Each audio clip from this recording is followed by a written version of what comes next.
ನಮಸ್ಕಾರ ಮಕರ ರಾಶಿಯ ಸ್ನೇಹಿತರೆ, ಮಾತೃದೇವಿಗೆ ನಮಸ್ಕಾರ. ನಿಮ್ಮೆಲ್ಲ ಸ್ನೇಹಿತರಿಗೆ ಆತ್ಮೀಯ ಸ್ವಾಗತ. ಹೊಸ ಮತ್ತು ತಾಜಾ ವಿಡಿಯೋದಲ್ಲಿ ಮತ್ತೆ ಬನ್ನಿ. ನನ್ನ ಪ್ರೀತಿಯ ಮಕರ ರಾಶಿಯ ಸ್ನೇಹಿತರೆ, ನೀವೆಲ್ಲರೂ ಹೇಗಿದ್ದೀರಿ? ಮಾತೃದೇವಿಯು ನಿಮ್ಮೆಲ್ಲರನ್ನು ಆಶೀರ್ವದಿಸುತ್ತಾಳೆ ಮತ್ತು ನೀವು ಚೆನ್ನಾಗಿದ್ದೀರಿ ಎಂದು ಭಾವಿಸುತ್ತೇನೆ. ನೀವು ಆರೋಗ್ಯವಾಗಿ ಮತ್ತು ಸಂತೋಷದಿಂದ ಇರುತ್ತೀರಿ. ಮಕರ ರಾಶಿಯ ಸ್ನೇಹಿತರೆ, ಈಗಲೇ ಸಿದ್ಧರಾಗಿರಿ, ಏಕೆಂದರೆ ಸಂಪತ್ತಿನ ದೇವತೆಯಾದ ಲಕ್ಷ್ಮೀ ದೇವಿಯ ಆಶೀರ್ವಾದದಿಂದ ನಿಮ್ಮ ಜೀವನದಲ್ಲಿ ಪ್ರಗತಿ ಇದೆ, ಬಾಗಿಲು ತೆರೆಯಲಿದೆ. ಹೌದು ನನ್ನ ಪ್ರೀತಿಯ ಸ್ನೇಹಿತರೆ, ನೀವು ಸರಿಯಾಗಿ ಕೇಳಿದ್ದೀರಿ. ಯಶಸ್ಸಿನ ಎಲ್ಲ ಬಾಗಿಲುಗಳು ತೆರೆಯಲಿವೆ. ಬಾಗಿಲುಗಳು ಕ್ಷಣಾರ್ಧದಲ್ಲಿ ತೆರೆದುಕೊಳ್ಳುತ್ತವೆ. ಆದರೆ ಸ್ನೇಹಿತರೆ, ಜೀವನದಲ್ಲಿ ಒಂದು ಸತ್ಯವನ್ನು ನೆನಪಿಡಿ. ಜನರು ಕಷ್ಟಪಡುತ್ತಿರುವಾಗ ಯಾರೂ ಗಮನ ಹರಿಸುವುದಿಲ್ಲ ಎಂಬುದನ್ನು ಯಾವಾಗಲೂ ನೆನಪಿಡಿ. ಜನರು ನನ್ನನ್ನು ಗೇಲಿ ಮಾಡುತ್ತಾರೆ, ಕೆಣಕುತ್ತಾರೆ, ಬೈಯುತ್ತಾರೆ ಮತ್ತು ನಮ್ಮ ಬೆನ್ನ ಹಿಂದೆ ಮಾತನಾಡುತ್ತಾರೆ. ಆದರೆ ಒಬ್ಬ ವ್ಯಕ್ತಿಯು ಯಶಸ್ಸಿನ ಏಣಿಯನ್ನು ಹತ್ತಲು ಪ್ರಾರಂಭಿಸಿದಾಗ ಮೊದಲು ಕಣ್ಣುಗಳನ್ನು ಅಗಲವಾಗಿ ನೋಡುವವರು ಅವರು ನೀವು ಎಂದಿಗೂ ಏನನ್ನೂ ಮಾಡಲು ಸಾಧ್ಯವಿಲ್ಲ ಎಂದು ಹೇಳುತ್ತಿದ್ದ ಅದೇ ಜನರು. ಮತ್ತು ಇಂದು ನಾನು ನಿಮಗೆ ಮನವರಿಕೆ ಮಾಡುತ್ತೇನೆ, ನಿಮಗೂ ಕೂಡ ಇದೇ ಆಗುತ್ತದೆ ಎಂದು ನಾನು ನಿಮಗೆ ನೆನಪಿಸುತ್ತೇನೆ. ಇಲ್ಲಿಯವರೆಗೆ ನೀವು ಯಾವುದೇ ಹೋರಾಟಗಳನ್ನು ಎದುರಿಸಿದ್ದರೂ, ನಿಮ್ಮ ಜೀವನದಲ್ಲಿ ನೀವು ಎಷ್ಟೇ ನೋವು ಅನುಭವಿಸಿದ್ದರೂ, ಎಷ್ಟೇ ಅವಮಾನ ಅನುಭವಿಸಿದ್ದರೂ ಅದು ವ್ಯರ್ಥವಾಗುವುದಿಲ್ಲ. ಇದೆಲ್ಲವೂ ನಿಮ್ಮ ಶಕ್ತಿಯನ್ನು ಹೆಚ್ಚಿಸಲು ಸಂಭವಿಸುತ್ತಿದೆ. ಪ್ರತಿಯೊಂದು ನೋವು ನಿಮ್ಮನ್ನು ಬಲಪಡಿಸಿದೆ. ಹೌದು, ಪ್ರತಿಯೊಂದು ಯಶಸ್ಸು ನಿಮಗೆ ಹೆಚ್ಚಿನದನ್ನು ಕಲಿಸಿತು. ಮತ್ತು ಆ ರಾತ್ರಿಯಲ್ಲಿ ನೀವು ಒಂಟಿಯಾಗಿ ಅಳುವವರೆಗೂ, ಯಾರು ನಿಮ್ಮನ್ನು ಬೆಂಬಲಿಸದಿದ್ದರೆ, ನಿಮ್ಮ ಮನಸ್ಸಿನಲ್ಲಿರುವುದನ್ನು ಯಾರು ನಿಮಗೆ ಹೇಳದ ಸಮಯ ದೇವರು ನೋಡುತ್ತಿದ್ದನು.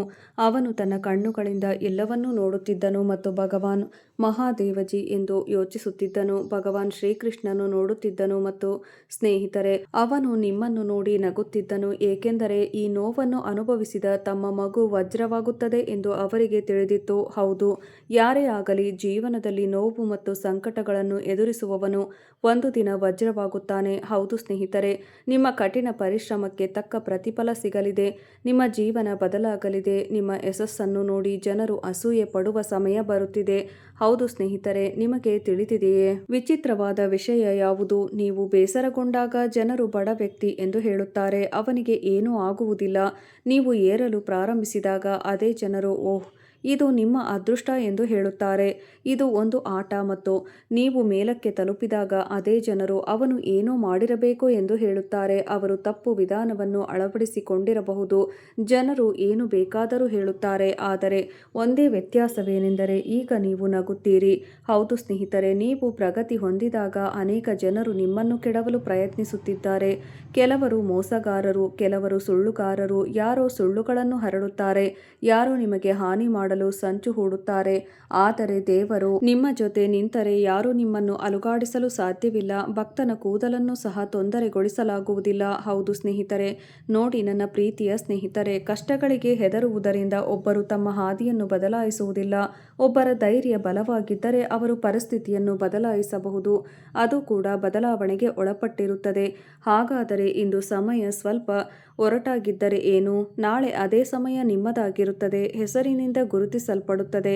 ಹೌದು ನನ್ನ ಪ್ರೀತಿಯ ಸ್ನೇಹಿತರೆ, ನಿಮ್ಮ ಮಾಹಿತಿಗಾಗಿ ನಾವು ನಿಮಗೆಲ್ಲರಿಗೂ ಹೇಳುತ್ತೇವೆ, ಜೀವನದಲ್ಲಿ ನೀವು ಎಷ್ಟೇ ಕಷ್ಟಗಳನ್ನು ಎದುರಿಸಿದರೂ ನಿಮ್ಮ ಕಠಿಣ ಪರಿಶ್ರಮ ಮತ್ತು ನಿಮ್ಮ ನಂಬಿಕೆಯನ್ನು ನಮಗೆ ನೀಡಿ ಮತ್ತು ಸಕಾರಾತ್ಮಕ ಚಿಂತನೆಯನ್ನು ಎಂದಿಗೂ ಬಿಟ್ಟುಕೊಡಬೇಡಿ. ಏಕೆಂದರೆ ಕತ್ತಲ ರಾತ್ರಿಯ ನಂತರ ಮುಂಜಾನೆ ಬರುತ್ತದೆ, ಖಂಡಿತವಾಗಿಯೂ ಬರುತ್ತದೆ. ನಾನು ನಿಮಗೆ ಹೇಳಲು ಬಯಸುತ್ತೇನೆ, ಪ್ರತಿದಿನ ಬೆಳಿಗ್ಗೆ ಸ್ನೇಹಿತರೆ, ನಿಮ್ಮ ಜೀವನದಲ್ಲಿ ಎಂತಹದೇ ಸಮಸ್ಯೆಗಳಿದ್ದರೂ ಸ್ಕ್ರೀನ್ನ ಮೇಲೆ ಕಾಣುತ್ತಿರುವ ಗುರೂಜಿಯವರಿಗೆ ಕರೆ ಮಾಡಿ ನಿಮ್ಮ ಸಮಸ್ಯೆಗಳನ್ನು ಬಗೆಹರಿಸಿಕೊಳ್ಳಬಹುದು.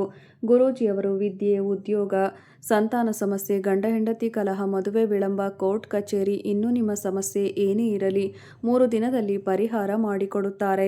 ಅಥವಾ ಸಂಜೆ ನಿಮ್ಮ ಪೂಜಾ ಸ್ಥಳದಲ್ಲಿ ತುಪ್ಪದ ದೀಪವನ್ನು ಹಚ್ಚಿ ಮತ್ತು ನಿಮ್ಮ ನೆಚ್ಚಿನ ದೇವರನ್ನು ಸ್ಮರಿಸಿ ನಿಮ್ಮ ಆಶಯವನ್ನು ಹೇಳಿ ಮತ್ತು ಸರಿಯಾದ ಮಾರ್ಗವನ್ನು ತೋರಿಸಲು ದೇವರಲ್ಲಿ ಪ್ರಾರ್ಥಿಸಿ. ಸ್ನೇಹಿತರೆ, ನೀವು ಈ ಪರಿಹಾರವನ್ನು ಮಾಡಿದರೆ ದೇವರು ನಿಮ್ಮ ಬಗ್ಗೆ ಸಂತೋಷ ಪಡುತ್ತಾನೆ ಮತ್ತು ಖಂಡಿತವಾಗಿಯೂ ನಿಮಗೆ ಸಹಾಯ ಮಾಡುತ್ತಾನೆ. ಬನ್ನಿ, ನಿಮ್ಮ ಅದೃಷ್ಟಕ್ಕಿಂತ ನಿಮ್ಮ ಕ್ರಿಯೆಗಳನ್ನು ಹೆಚ್ಚು ನಂಬಿರಿ. ಎಷ್ಟೇ ಕಷ್ಟವಾದರೂ ಪರವಾಗಿಲ್ಲ, ಆದರೂ ನಿಮ್ಮ ಮುಖದಲ್ಲಿ ನಗು ಇರಲಿ. ಹೌದು ಸ್ನೇಹಿತರೆ, ನಿಮ್ಮೊಳಗೆ ನಗು ಇದ್ದರೆ ಮತ್ತು ಯಾವಾಗಲೂ ಎಲ್ಲವನ್ನೂ ಸಂತೋಷದಿಂದ ಮಾಡಿದರೆ ಸೋಲುವ ಪ್ರಶ್ನೆಯೇ ಇರುವುದಿಲ್ಲ. ಶುಕ್ರವಾರ ಮಾತೃದೇವಿಗೆ ಕೆಂಪು ಹೂಗಳನ್ನು ಅರ್ಪಿಸಿ ಮತ್ತು ಭಕ್ತಿಯಿಂದ ಪ್ರಾರ್ಥಿಸಿ. ಅದನ್ನು ಮಾಡಿ ನಂತರ ನನ್ನ ಪ್ರೀತಿಯ ಸ್ನೇಹಿತರೆ, ದಯವಿಟ್ಟು ಅಗತ್ಯವಿರುವ ವ್ಯಕ್ತಿಗೆ ಆಹಾರ ಮತ್ತು ನಿಮ್ಮ ಸಾಮರ್ಥ್ಯಕ್ಕೆ ಅನುಗುಣವಾಗಿ ಸಹಾಯ ಮಾಡಿ. ಈ ಪರಿಹಾರವು ತುಂಬ ಅದ್ಭುತವಾಗಿದೆ ಮತ್ತು ಇದರಿಂದ ದೇವರು ನೇರವಾಗಿ ಅಥವಾ ಪರೋಕ್ಷವಾಗಿ ಸಂತೋಷ ಪಡುತ್ತಾನೆ. ಲೋಕದ ಬೆಳಕಿಗೆ ಹೋಗುವ ದಾರಿ ಕಷ್ಟಕರವಾಗಿದ್ದರೂ ಸಹ ತಲೆಯ ಮೇಲೆ ಕೈ ಇಟ್ಟಿರುವ ದೇವರಿಗೆ ಭಯಪಡುವುದೇಕೆ? ಯಾಕೆ? ಧೈರ್ಯದಿಂದ ಇರಿ ಮತ್ತು ಯಾವುದೇ ಪರಿಸ್ಥಿತಿಯಲ್ಲಿ ನೀವು ನಿಮ್ಮ ಗಮ್ಯ ಸ್ಥಾನವನ್ನು ತಲುಪುತ್ತೀರಿ. ದೇವರ ಆಶೀರ್ವಾದದಿಂದ ಈಗ ನಿಮ್ಮ ಜೀವನದಲ್ಲಿ ಎಂದಿಗೂ ನಾನು ನಿಮಗೆ ಹೇಳಲು ಬಯಸುತ್ತೇನೆ, ಒಂದು ದೊಡ್ಡ ಬದಲಾವಣೆ ಸಂಭವಿಸಲಿದೆ. ಶ್ರೀಕೃಷ್ಣ ಪರಮಾತ್ಮನು ಹೇಳುತ್ತಾನೆ, ಯಾರು ನನಗೆ ಶರಣಾಗುತ್ತಾರೋ ನಾನೇ ಅವರ ರಕ್ಷಕ. ಆದ್ದರಿಂದ ಸ್ನೇಹಿತರೆ, ನೀವು ಇನ್ನು ಮುಂದೆ ಭಯಪಡಬೇಕಾಗಿಲ್ಲ. ನೀವು ನಿಜಕ್ಕೂ ಆಶ್ಚರ್ಯಪಡುವಷ್ಟು ವಿಶೇಷ ಚೆನ್ನಾಗಿ ನಿಮ್ಮ ವೃತ್ತಿಜೀವನವು ಹೊಸ ಎತ್ತರವನ್ನು ತಲುಪುತ್ತದೆ. ನೀವು ವ್ಯವಹಾರದಲ್ಲಿದ್ದರೆ ಗ್ರಾಹಕರು ನಿಮ್ಮ ಅಂಗಡಿಯಲ್ಲಿ ಸಾಲುಗಟ್ಟಿ ನಿಲ್ಲಲಿದ್ದಾರೆ. ನಿಮಗೆ ಕೆಲಸವಿದ್ದರೆ ಸ್ನೇಹಿತರೆ, ನಿಮಗೆ ಬಡ್ತಿ ಸಿಗುತ್ತದೆ. ನೀವು ಓದುತ್ತಿದ್ದರೆ ವಿದ್ಯಾರ್ಥಿಗಳಿಗೆ ಯಶಸ್ಸು ಎಷ್ಟು ಅದ್ಭುತವಾಗಿರುತ್ತದೆ ಎಂದರೆ ಎಲ್ಲರೂ ಅವರನ್ನು ಹೊಗಳುತ್ತಾರೆ. ಮತ್ತು ಅತ್ಯಂತ ಮುಖ್ಯವಾದ ವಿಷಯವೇನೆಂದರೆ, ಇಂದು ನಿಮ್ಮನ್ನು ನಿರ್ಲಕ್ಷಿಸುವ ಜನರು ನಾಳೆ ನಿಮ್ಮನ್ನು ನೋಡಿ ನಿಮಗೆ ನಮಸ್ಕರಿಸುತ್ತಾರೆ. ಹೌದು ಸ್ನೇಹಿತರೆ, ನಿಮ್ಮನ್ನು ಹೊಗಳುತ್ತಾರೆ. ಇಂದು ನಿಮ್ಮ ಕನಸುಗಳನ್ನು ಅಣುಕಿಸುವ ಅದೇ ಜನರು ಹೊಗಳಿ ಸುರಿಮಳೆಗೈಯುವವರು. ಇಂದು ನಿಮ್ಮನ್ನು ತೊಂದರೆಗೊಳಿಸುವ ಜನರು ಅದೇ ಜನರು ಸಹಾಯ ಕೇಳಲು ಬರುತ್ತಾರೆ. ಇಂದು ನಿಮ್ಮನ್ನು ನೋಡಿ ನಕ್ಕವರೇ ನಿಮ್ಮ ಫೋಟೋ ತೆಗೆಯುತ್ತಾರೆ.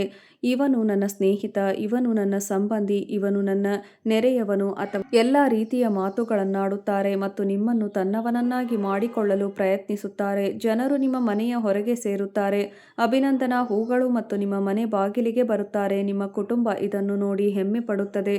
ಹೌದು ಸ್ನೇಹಿತರೆ, ಈ ಪ್ರಯಾಣದಲ್ಲಿ ಅತಿ ದೊಡ್ಡ ಗೆಲುವು ನಿಮ್ಮದೇ ಆಗಿರುತ್ತದೆ. ನೀವು ನಿಮ್ಮನ್ನು ಗುರುತಿಸಿಕೊಳ್ಳಬೇಕು. ಆಗ ನೀವು ನಿಮ್ಮನ್ನೇ ನೀವು ಕನ್ನಡಿಯಲ್ಲಿ ನೋಡಿಕೊಂಡು, ಹೌದು ನಾನು ಮಾಡಿದೆ, ನಾನು ಸಾಧಿಸಿದೆ ಎಂದು ಹೇಳುತ್ತೀರಿ. ಒಂದು ದಿನ ನಮ್ಮ ಜೀವನ ಹೀಗಾಗುತ್ತದೆ ಎಂದು ನನಗೆ ತಿಳಿದಿತ್ತು, ಬದಲಾಗುತ್ತದೆ ಮತ್ತು ಆ ನಂಬಿಕೆಯೊಂದಿಗೆ ನಾವು ಎಂದಿಗೂ ಬಿಟ್ಟುಕೊಡದೆ ಕಷ್ಟಪಟ್ಟು ಕೆಲಸ ಮಾಡುವುದನ್ನು ಮುಂದುವರೆಸಿದೆವು. ಮತ್ತು ಆ ಕ್ಷಣ ಇದಾಗಿತ್ತು. ದೇವರು ಯಾರನ್ನೂ ಒಂಟಿಯಾಗಿ ಬಿಡಲಿಲ್ಲ ಎಂದು ನೀವು ಅರ್ಥ ಮಾಡಿಕೊಂಡಾಗ ನೀವು ಎಲ್ಲಿಗೆ ಹೋದರೂ ಜನರು ನಿಮ್ಮನ್ನು ಗುರುತಿಸುತ್ತಾರೆ, ಜನರು ನಿಮ್ಮನ್ನು ಗೌರವಿಸುತ್ತಾರೆ, ನಿಮ್ಮ ಹೆಸರು ಎಲ್ಲರ ಬಾಯಲ್ಲೂ ಇರುತ್ತದೆ, ನಿಮ್ಮ ಖ್ಯಾತಿ ಬೆಳೆಯುತ್ತದೆ, ಮನೆಯಲ್ಲಿ ಸಂತೋಷ ಹೆಚ್ಚಾಗುತ್ತದೆ, ಕುಟುಂಬದಲ್ಲಿ ಶಾಂತಿ ನೆಲೆಸುತ್ತದೆ ಮತ್ತು ಎಲ್ಲಕ್ಕಿಂತ ಸುಂದರವಾಗಿ ನಿಮ್ಮ ಮುಖವು ಹೊಳೆಯುತ್ತದೆ. ಯಾವಾಗಲೂ ನಗುತ್ತಾ ಇರಿ. ನಿಮ್ಮ ಯಶಸ್ಸನ್ನು ನೋಡಿ ನಿಮ್ಮ ಶತ್ರುಗಳು ನೋವಿಗೆ ಒಳಗಾಗುತ್ತಾರೆ ಮತ್ತು ಒಳಗೊಳಗೆ ಆಳವಾಗಿ ಸುಡುತ್ತಾ ಹೋಗುತ್ತಾರೆ. ಅವರು ನಿಮ್ಮ ಬಗ್ಗೆ ಅಸೂಯೆ ಪಡುತ್ತಾರೆ. ಆದರೆ ಭಯಪಡಬೇಡಿ ನನ್ನ ಸ್ನೇಹಿತರೆ, ಏಕೆಂದರೆ ಅವರು ನಿಮಗೆ ಹಾನಿ ಮಾಡಲು ಸಾಧ್ಯವಾಗುವುದಿಲ್ಲ. ಅವರ ಎಲ್ಲ ಯೋಜನೆಗಳು ವಿಫಲಗೊಳ್ಳುತ್ತವೆ ಮತ್ತು ಅವರ ಮಾಟ ಮಂತ್ರವು ಅವರ ಮೇಲೆ ತಿರುಗುಬಾಣವಾಗುತ್ತದೆ. ದೇವರು ಸ್ವತಃ ಅವರ ಮಾರ್ಗವನ್ನು ನಿರ್ಬಂಧಿಸುತ್ತಾನೆ. ಮಹಾದೇವನ ತ್ರಿಶೂಲವು ಎಲ್ಲಾ ದುಷ್ಟ ಶಕ್ತಿಯನ್ನು ನಾಶ ಮಾಡುತ್ತದೆ. ಕೃಷ್ಣನ ಸುದರ್ಶನ ಚಕ್ರವು ಎಲ್ಲಾ ಶತ್ರುಗಳನ್ನು ಸೋಲಿಸುತ್ತದೆ. ನೀವು ಎಷ್ಟು ನೋಡಿದ್ದೀರಿ?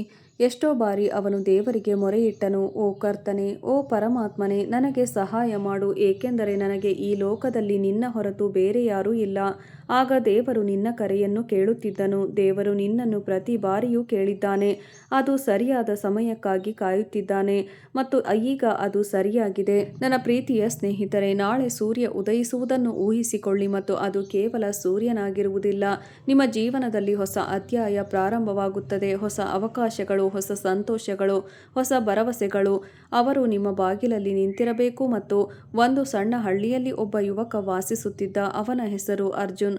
ಅವನು ತುಂಬ ಕಷ್ಟಪಟ್ಟು ದುಡಿಯುವ ಸರಳ ಹುಡುಗನಾಗಿದ್ದನು, ಆದರೆ ಅವನು ಭೂಮಿಯಲ್ಲಿ ಪ್ರಗತಿ ಸಾಧಿಸಲು ಬಯಸಿದ್ದನು. ಅರ್ಜುನನು ಹೊಲಗಳಲ್ಲಿ ಹಗಲಿರುಳು ದುಡಿದನು, ತನ್ನ ಹೆತ್ತವರಿಗೆ ಸೇವೆ ಸಲ್ಲಿಸಿದನು ಮತ್ತು ಮಹಾದೇವನ ಭಕ್ತಿಯಲ್ಲಿ ಮಗ್ನನಾಗಿದ್ದನು. ಅರ್ಜುನನ ಜೀವನ ಕ್ರಮೇಣ ಬದಲಾಯಿತು. ಅವನ ಕಠಿಣ ಪರಿಶ್ರಮಕ್ಕೆ ಫಲ ಸಿಕ್ಕಿತು. ಅವನ ಯಶಸ್ಸು ಅತ್ಯಂತ ಶ್ರೇಷ್ಠವಾಗಿತ್ತು. ಹೌದು, ಮತ್ತು ಅವನ ಮನೆಯು ಸಮೃದ್ಧಿಯಾಗಲು ಪ್ರಾರಂಭಿಸಿತು. ಆದರೆ ನಂತರ ಕೆಲವರು ಅವನ ಪ್ರಗತಿಯನ್ನು ನೋಡಿ ಅಸೂಯೆ ಪಟ್ಟರು ಮತ್ತು ಗಾಸಿಪ್ ಹೇಳಲು ಪ್ರಾರಂಭಿಸಿದರು. ಈ ಅರ್ಜುನ ಏನೋ ಮಾಟ ಮಂತ್ರ ಮಾಡುತ್ತಿದ್ದಾನೆ, ಅದಕ್ಕಾಗಿಯೇ ಹೊಲದಲ್ಲಿ ತುಂಬಾ ಇಳುವರಿ ನೀಡುತ್ತಿದೆ.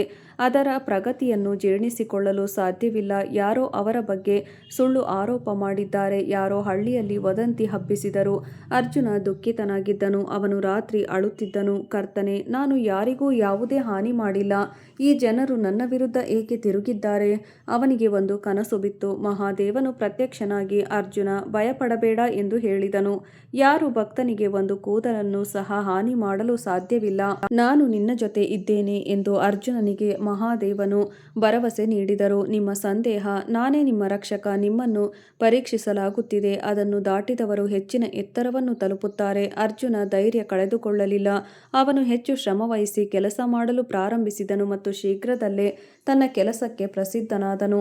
ಅವರ ಕ್ಷೇತ್ರದಲ್ಲಿ ಹೊಸ ತಂತ್ರಜ್ಞಾನವನ್ನು ಅಳವಡಿಸಿಕೊಳ್ಳುವ ಕಲ್ಪನೆಯು ಪ್ರದೇಶಾದ್ಯಂತ ಹರಡಿತು. ದೊಡ್ಡ ಹೆಸರುಗಳೊಂದಿಗೆ ಅವನ ಶತ್ರುಗಳಾಗಿದ್ದವರು ಸಹ ಅವನಿಂದ ಕಲಿಯಲು ಪ್ರಾರಂಭಿಸಿದರು. ಅರ್ಜುನ ಯಾರ ಮೇಲೂ ಸೇಡು ತೀರಿಸಿಕೊಳ್ಳಲಿಲ್ಲ, ಬದಲಾಗಿ ಎಲ್ಲರನ್ನೂ ಪ್ರೀತಿಯಿಂದ ಅಪ್ಪಿಕೊಂಡನು. ಸ್ನೇಹಿತರೆ, ದೇವರು ನಿಮ್ಮೊಂದಿಗಿರುವಾಗ ನಿಮ್ಮ ದಾರಿಯಲ್ಲಿ ಎಷ್ಟೇ ಅಡೆತಡೆಗಳು ಬಂದರೂ ಪರವಾಗಿಲ್ಲ. ಕೊನೆಯಲ್ಲಿ ದೈವ ಭಕ್ತಿ ಮತ್ತು ಸತ್ಯವು ಜಯಗಳಿಸುತ್ತದೆ. ಪ್ರೀತಿಯ ಸ್ನೇಹಿತರೆ, ನೀವು ಜೀವನದಲ್ಲಿ ಪ್ರಗತಿಯತ್ತ ಸಾಗುವಾಗಲೆಲ್ಲ ಅಡೆತಡೆಗಳು ನಿಮ್ಮ ದಾರಿಯಲ್ಲಿ ಬರುತ್ತವೆ. ಅದು ಸಹಜ. ಜನರು ನಿಮ್ಮ ವಿರುದ್ಧ ಕಥೆಗಳನ್ನು ಹೆಣೆಯುತ್ತಾರೆ. ಯಾವುದೇ ಮಾಟ ಮಂತ್ರವಿಲ್ಲ. ಯಾರಾದರೂ ಸುಳ್ಳುಗಳನ್ನು ಹರಡುತ್ತಾರೆ. ಆದರೆ ಸಂತರು ಲೋಕದ ಬಗ್ಗೆ ಚಿಂತಿಸಬೇಡಿ ಎಂದು ಹೇಳುತ್ತಾರೆ. ದೇವರ ಕೃಪೆ ಕಡೆಗೆ ಗಮನ ಕೊಡಿ. ಭಗವಾನ್ ಮಹಾದೇವ ಅವರು ನನ್ನ ಭಕ್ತನ ಕೂದಲಿಗೆ ಒಂದು ಹಾನಿ ಕೂಡ ಮಾಡಲು ಸಾಧ್ಯವಿಲ್ಲ ಎಂದು ಹೇಳಿದರು. ನಾನು ಆ ಭಕ್ತನೊಂದಿಗೆ ಇದ್ದೇನೆ. ಈಗ ಸ್ನೇಹಿತರೆ, ಇದನ್ನು ಮನಸ್ಸಿನಲ್ಲಿಟ್ಟುಕೊಳ್ಳುವ ಯಾರಾದರೂ ಅವನ ಭಯ ಮಾಯವಾಗುತ್ತದೆ. ಹೌದು ಸ್ನೇಹಿತರೆ, ನಿಮ್ಮ ಜೀವನದಲ್ಲಿ ಜನರು ಬಂದಾಗಲೆಲ್ಲ ನಾನು ನಿಮಗೆ ಹೇಳಲು ಬಯಸುತ್ತೇನೆ, ಭಯಪಡಬೇಡಿ. ನೆನಪಿಡಿ, ಇದು ಕೇವಲ ಒಂದು ಪರೀಕ್ಷೆ. ಹೌದು, ನಾವು ಯಶಸ್ಸಿನ ಹಾದಿಯಲ್ಲಿ ಸಾಗುತ್ತಿರುವಾಗ ನೀವು ಅನೇಕ ಪರೀಕ್ಷೆಗಳನ್ನು ಎದುರಿಸಬೇಕಾಗುತ್ತದೆ. ಆತಂಕ ಪಡಬೇಡಿ, ಭಯಪಡಬೇಡಿ.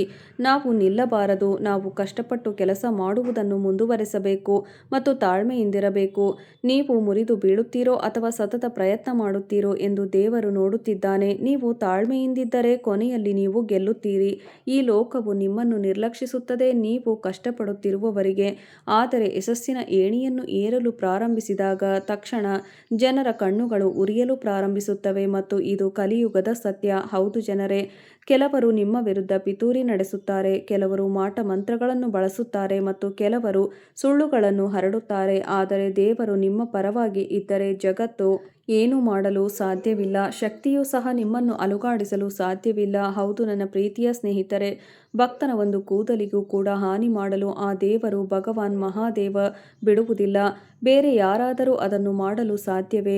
ನನ್ನ ಬಳಿ ಆಶ್ರಯ ಕೋರಿ ಬರುವವರನ್ನು ನಾನೇ ರಕ್ಷಿಸುತ್ತೇನೆ ಎಂದು ಶ್ರೀಕೃಷ್ಣ ಹೇಳುತ್ತಾನೆ. ಆದ್ದರಿಂದ ಭಯಪಡಬೇಡಿ. ನಿಮ್ಮ ಜೀವನದಲ್ಲಿ ನೀವು ಎದುರಿಸುವ ಯಾವುದೇ ಅಡೆತಡೆಗಳು ನಿಮ್ಮ ಶಕ್ತಿಯ ಪರೀಕ್ಷೆಯಷ್ಟೇ. ನಿಮ್ಮನ್ನು ಪರೀಕ್ಷಿಸಲು ಬರುತ್ತಿದೆ. ಒಂದು ದಿನ ಈ ಅಡೆತಡೆಗಳೇ ನಿಮ್ಮ ದೊಡ್ಡ ಯಶಸ್ಸಿಗೆ ದಾರಿ ಮಾಡಿಕೊಡುತ್ತವೆ. ಹೌದು ಸ್ನೇಹಿತರೆ, ಆದ್ದರಿಂದ ತಾಳ್ಮೆಯಿಂದಿರಿ, ಕಷ್ಟಪಟ್ಟು ಕೆಲಸ ಮಾಡುತ್ತಲೇ ಇರಿ ಮತ್ತು ಪೂರ್ಣ ಆತ್ಮವಿಶ್ವಾಸವನ್ನು ಮುಂದುವರೆಯಿರಿ. ದೇವರು ನಿಮ್ಮೊಂದಿಗಿದ್ದಾನೆ, ಹಿಂದೆಯೂ ನಿಮ್ಮೊಂದಿಗಿದ್ದಾನೆ ಮತ್ತು ಮುಂದೆಯೂ ನಿಮ್ಮೊಂದಿಗಿರುತ್ತಾನೆ. ಹೌದು ಸ್ನೇಹಿತರೆ, ನಿಮಗೆ ವಿಷಯ ಅರ್ಥವಾದರೆ ದಯವಿಟ್ಟು ವಿಡಿಯೋವನ್ನು ಲೈಕ್ ಮಾಡಿ ಮತ್ತು ಕೆಳಗೆ ಕಮೆಂಟ್ ಬಾಕ್ಸ್ನಲ್ಲಿ ಜೈ ಮಹಾದೇವ, ರಾಧೆ ರಾಧೆ, ಜೈ ಶ್ರೀಕೃಷ್ಣ ಎಂದು ಬರೆಯಿರಿ. ಸ್ನೇಹಿತರೆ, ಈ ಇಂದಿನ ವಿಡಿಯೋದಲ್ಲಿ ಇಷ್ಟೇ. ಮುಂದಿನ ವಿಡಿಯೋದಲ್ಲಿ ನಿಮ್ಮನ್ನು ಮತ್ತೆ ಭೇಟಿಯಾಗುತ್ತೇವೆ. ಅಲ್ಲಿಯವರೆಗೆ ಸುರಕ್ಷಿತವಾಗಿರಿ, ಆನಂದವಾಗಿರಿ. ನಿಮ್ಮ ಕುಟುಂಬದ ಆರೋಗ್ಯ ಚೆನ್ನಾಗಿರಲಿ, ನಿಮ್ಮ ಆರೋಗ್ಯ ಚೆನ್ನಾಗಿರಲಿ, ದಿನ ಚೆನ್ನಾಗಿರಲಿ ಎಂದು ನಾನು ಆ ಮಹಾದೇವನಲ್ಲಿ ಬೇಡಿಕೊಳ್ಳುತ್ತೇನೆ. ಇಲ್ಲಿಯವರೆಗೂ ವಿಡಿಯೋ ನೋಡಿದ್ದಕ್ಕಾಗಿ ಧನ್ಯವಾದಗಳು ಸ್ನೇಹಿತರೆ.